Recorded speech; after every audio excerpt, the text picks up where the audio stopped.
ఈ కట్ట వేసిన తర్వాత కూడా అక్కడక్కడ నీళ్లు కొంత ఊటకు గురైతే వాళ్ళు కోరుతున్నారు, అయ్యా మరి మీరు మా భూమి అక్వైరీ చేయలేదు, కానీ మా భూములలో కొంత నీటి ఊటలు వస్తున్నాయి, ఇది మాకు వ్యవసాయానికి పనికి వస్తుందంటే దాన్ని కూడా అక్వైరీ చేయమని చెప్పినాం మేము. ఇవాళ నువ్వు చేయాల్సింది, ఏ హైదరాబాద్లో అయితే 1 ఎకరం కూడా వ్యవసాయం జరుగుతలేదు, 365 days నువ్వు ఏం నింపుతున్నావు, పోనీ అదన్నా మంచినీళ్ళు నింపుతున్నావు అంటే మంచినీళ్ళు కాదు, డ్రైనేజ్ వాటర్. నా ఉప్పల్ చెరువు కడిపో, ముక్కు మూసుకొని పోతావు, నా షఫిల్ కూడా చెరువు పో, ముక్కు మూసుకొని పోతావు, నా హుస్సేన్ సాగర్ కొబ్బరి నీళ్ళ లెక్క తయారు చేస్తానని మా ముఖ్యమంత్రి అన్నాడు, ముక్కు మూసుకొని పోతావు. అంటే నీ మురికి నీళ్ళు నింపి దోమలకు, ఈగలకు, గుర్రపు డెక్కకు, కంపు వాసనకు, మా అనారోగ్యానికి కారణమైతే మా భూములు మునగాలని చెప్పి కోరుకుంటున్నా ప్రజలు. ఒకవేళ నిజంగానే నువ్వు అంటే నేను ఇంతకుముందు చెప్పాడుగా, కాలువల కోసం ఎట్లయితే నీకు భూమి అక్కడిందో అక్వైరీ చేయి. నెంబర్ 2, చెర్లలో కూడా పట్టా, నాట్ గవర్నమెంట్ ల్యాండ్, నాట్ 1 साल పట్టా భూమి, 1 साल పట్టా భూమి మాట్లాడతాడు. శాశ్వతంగా ఎవరైతే పక్కా పట్టా భూములు ఉన్నాయో సమాజ హితం కోసం చెరువు కావాలంటున్నావు కాబట్టి ఆ భూమిని కూడా అక్వైరీ చెయ్యి. చేస్తావేవా? ఇలా ఫార్మాసిటీ కోసం 13,000 ఎకరాలు చేస్తావేవా? ఇస్తావేవా? నాకు తెలిసి మొత్తం హైదరాబాద్ అన్ని చెరువుల కట్ట కూడా 2,000 ఎకరాలు 3,000 ఎకరాల కంటే ఎక్కువ ఉండదు. ఒక ఫార్మాసిటీ కోసం 13,000 ఎకరాలు చేసింది అన్నాడు ఆయన.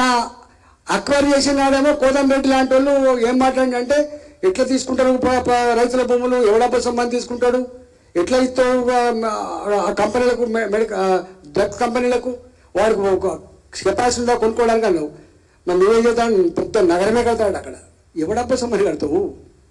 నువ్వు నగరం కడితే ఇగో నేను 1 ఎకరం భూమి కొనుక్కుంటా, అంటే ధర ఎంత ఉందో కొనుక్కుంటా, నువ్వు కొనుక్కో. నీకు గవర్నమెంట్ కూడా రియల్ ఎస్టేట్ బ్రోకర్ లాగా పనిచేస్తాను, కొనుక్కో, ల్యాండ్ అక్వైర్ చేసుకో, కొనుక్కో, చేసుకో. కానీ ఎంతో దుర్మార్గం అంటే తెలంగాణ ప్రజలారా ఆలోచన చేయమని చెప్పుకోరుతున్నా, నేను ఆలోచన చేయమని చెప్పుకోరుతున్నా.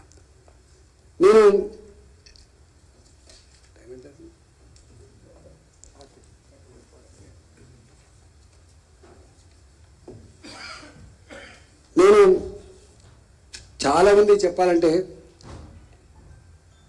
భారతీయ జనతా పార్టీ వాళ్ళు ఒకటి మాట్లాడుతున్నారు, వీళ్ళు ఒకటి మాట్లాడుతున్నారు, ఒకటే మాట్లాడుతారు భారతీయ జనతా పార్టీ. భారతీయ జనతా పార్టీ చట్టబద్ధంగా నడవాలని కోరుకుంటుంది, చట్టబద్ధంగా. రెండోది కోరుకుంటుంది, పేదల బతుకుల్లో మట్టి కొట్టద్దని కోరుకుంటుంది. మూడో కోరుకుంటుంది, అక్రమ నిర్మాణాలకు, అక్రమ ఈ పనులకు కారకులు ఎవరో నిగ్గుతీ లిస్తి పనిష్మెంట్ వాళ్ళ దగ్గర రికవరీ చేయి. నేను దమ్ముంటే ఇంతకుముందు చెప్పినట్టుగా మా వాళ్ళు వీళ్ళు తప్పు చేసిన చెప్పడమే కాకుండా తప్పుకు పనిష్మెంట్ కూడా ఇయ్యి. కానీ నువ్వు ఇట్ల పడి అట్లా చేస్తా అంటే కుదిరేది కాదు. భారతీయ జనతా పార్టీ ఇంత గతంలో 6-7 కాలనీలు వచ్చినాయి. మా మల్కాయిలో వినాయక నగర్ ఉన్నది, మల్కాయిలో వినాయక నగర్ ఉంటుంది. మేము కొట్లాడి తెచ్చినాం. వాజ్పేయి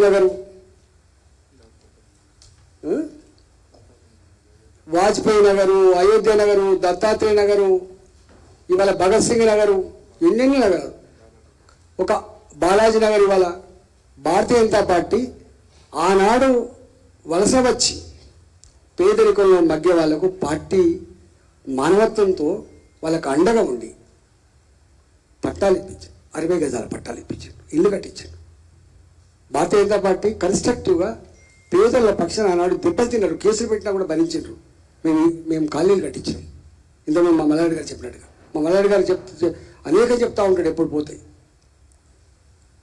ఎన్టీఆర్ కాలనీ ఇక్కడనే ఉంటుంది, మా రంగాన దగ్గర ఎన్టీఆర్ కాలనీ ఉంటుంది. అంటే ఇందిరమ్మ కాలనీ, మా యాంజాలు ఉంటుంది మల్లెల కాలనీ అని చెప్పి. ఎందుకంటే వాళ్ళ పేర్లు పెట్టుకుంటే ఈ పేదోళ్ళ గుడిసెలు సేఫ్గా ఉంటాయని చెప్పి పెట్టుకుంటూ ఉంటారు. ఇందిరమ్మ నగరు, రాజీవ్ గాంధీ నగరు, సంజయ్ గాంధీ నగరు, నెహ్రూ నగరు, రోలా మిస్త్రీ నగరు, వాజ్పేయి నగరు, ఇట్లా పెట్టుకుంటారు. నేను అంటున్నా, నేను పత్రికా యాజమాన్యాలకు, నా టీవీ యాజమాన్యాలకు నేను కోరుతున్నా. మీరు వీళ్ళు ఎవరు చెప్తున్నారో మేము ఎవరి జోలికి పోతలేము, మేము ఎవరిని ఇబ్బంది పెడతా ఉంటారా, మీరు ఆ కాలనీలకు నేను ఇంతకుముందు చెప్పిన అస్మత్పేట చెరువు దగ్గర ఉన్నటువంటి ప్రజల దగ్గరికి, నా ఫాక్ సాగర్లో ముంపుకు గురవుతున్నటువంటి చెప్తున్నటువంటి ప్రజల దగ్గరికి, మా అలవాళ్ళ ప్రజల దగ్గరికి, మా కుక్కడపల్లి చెరువు దగ్గరికి రా మాట్లాడదాం. కానీ మీరేదో ఆహా ఓహో ఇప్పుడే పుట్టుకొచ్చినట్టుగా ధర్మం ఇప్పుడు 4 పాదాల మీద ఇంతకుముందు 1 కాలం మీద ఉన్నట్టుగా ఆయన రాగానే 4 పాదాల మీద నడతా చెప్పి కనుక చేస్తే కేర్ఫుల్ ఉండమని చెప్పి కోరుతున్నాను. జాగీర్ కాదు ఇది. ఎప్పటి వరకు ఇది నడుస్తుంది? ప్రజలకు అర్థం కానంత వరకు నడుస్తుంది బిడ్డ. ప్రజలకు అర్థమైతే బంగ్లాదేశ్ ఏమైంది, ప్రజలకు అర్థమైతే శ్రీలంకలో ఏమైంది. పాలకులు చరిత్ర నిర్మాతలు కాదు. పాలకులు అధికారం ఉన్నంత వరకు గొప్పలుగా కనబడతారు, కానీ ప్రజలకు నచ్చనాడు తిరుగుబాటు చేసినాడు పేక మీద కూలిపోతే గుర్తుపెట్టుకోండి. ఇవాళ ఆ పరిస్థితి రాకుండా చూసుకోండి, గుర్తుపెట్టు. ప్రజలను రెచ్చగొట్టకండి. పేద ప్రజలతో ఆకలితో పెట్టుకుంటే కూకుంటే గతంలో ఎవరికి ఏం గుణపడం చేసిందో ఇలా అది చేస్తారు. ఇవాళ గతంలో ప్రభుత్వం ఇట్లే చేసింది, అహంకారపూరితంగా ఎవరి మాటలు వినలే, ఎవరిని కేర్ చేయలే. అయ్యప్ప సొసైటీ 2014లో కూలగొట్టు మొదలుపెట్టిండ్రు. ఆనాడు అక్కడున్న కట్టాలు 40-50%. ఇవాళ మరి కూలగొట్టినటువంటి ఆ ప్రభుత్వం ఏంది మొన్నదాకా ఇవాళ 80% కట్టాలని మీరు చూడండి అక్కడ పోయి. ఇవాళ దేనికి ఆనాడు ఏం జరిగిందో అందరికీ తెలుసు. ఇవాళ ఏం జరుగుతుంది? పెద్ద పెద్ద పిల్లలంతా కూడా ఇప్పుడు నువ్వు కూలగొట్టినంత చిన్న చిన్న వాళ్ళు ఇప్పుడు ఒక్కటి నుండి చెప్పినావు. పల్లం రాజు వాళ్ళ తమ్ముడు ఒకటి చెప్పినావు, ఇంకేదో భాస్కర్ రావు చెప్పినావు, ఇంకేదో ఇన్కన్వీనియన్స్ గురించి చెప్పినావు. మాకేం అభ్యంతరం లేదు. మేము ఎవ్వరికి కొమ్ము మా చరిత్ర, మా 25 సంవత్సరాల రాజకీయ చరిత్ర, ఎవరు ముఖ్యమంత్రి ఉన్నా వాళ్ళ ఎంత పెద్దోళ్ళైనా పేదవాళ్ళకి అన్యాయం చేస్తే చీల్చి చెండాడే చరిత్ర. ఎవరు గులాంగిరి చేసే చరిత్ర కాదు బిడ్డ, గుర్తుపెట్టుకో. ఏమనుకుంటున్నావు నువ్వు? ఏం మాట్లాడుతున్నావు నువ్వు? యూజ్లెస్ మాట్లాడితే నడుతుందా? ఇవాళ మేము ఉంటున్నాం చిన్నవి ఎక్కడో అమ్ముకొనిపోయా, ఎవరో బిల్లర్ ఖర్చు కట్టే ఇవాళ మామూలు 5,000 రూపాయలకు 10,000 రూపాయలకు ఎవ్రీ మంత్ ఈఎంఐ కట్టుకుంటున్నాను నువ్వు కూల్చేస్తా అంటాను. ఏం జాగిరా? వేస్తే లెక్క తీ, అందరికి లెక్క తీసి కంపెన్సేషన్ కట్టు ఇవ్వు. నేను మన మూసినది ప్రక్షాళన ముందు మొట్టమొదటి చేయాల్సిన పని నువ్వేదో 15,000 ఇళ్ళు 20,000 ఇళ్ళు ఉన్నాయని చెప్పినావు. వాళ్ళకు పూర్తి స్థాయిలో ఇళ్ళు ఇచ్చిన తర్వాతనే రిప్లేస్మెంట్ చేయాలి, లేకపోతే మొత్తం కూల్చేస్తాం. ప్రభుత్వం దగ్గర పోలీసు ఉండొచ్చు, ప్రభుత్వం దగ్గర దౌర్జన్యం ఉండొచ్చు, కానీ ప్రజలు తలుచుకుంటే నువ్వు చిన్నవాడు అనే విషయం మర్చిపోకు.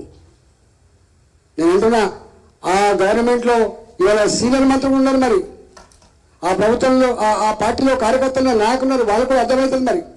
మరి ఇవంతా జరుగుతుంటే రేవంత్ రెడ్డి గారే మొత్తం మీద చేస్తున్నానని చెప్పి అనుకుంటే, ధర్మాన్ని మోసేది ఆయన్ని అని అనుకుంటే మరి మీకు కర్మ, దానికి ఎవరేం చేయలేం. కానీ నేను 4 డిమాండ్ చేస్తున్నా. పేదల ఇళ్లను కూల్చివేస్తే కబర్దారని చెప్పి హెచ్చరిస్తున్నా. ఎవరి ఇల్లు కూల్చేయడానికి